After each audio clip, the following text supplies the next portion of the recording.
I remember reading a whole book on ABA and I still had no clue what it was. Yeah. No idea, but I knew I needed it and I knew it was going to cost money and I knew there was a wait list.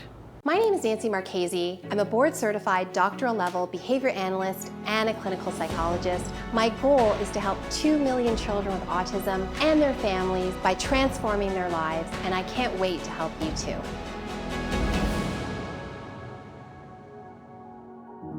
How did you know that you needed it? Like, how did you make the decision to say, okay, this is, people are telling me all this stuff, right? I can only imagine, I hear from parents, right? There's so much information coming at you.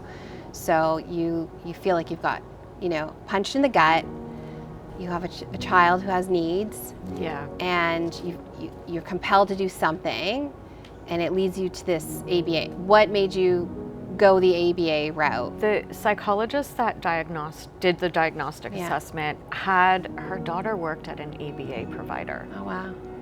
I really lucked out because it wasn't very well known back then, to be honest.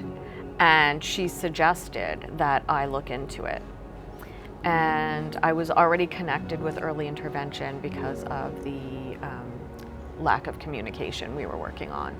I already was hooked up with a speech pathologist and an OT for the hypotonia, which is low muscle tone. Yeah. So I was already working on all of those things. Yeah.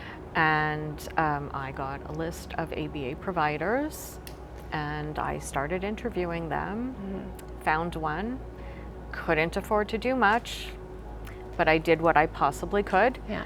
And I got on the phone and I cold called trying to find funding. There was no OAP back then.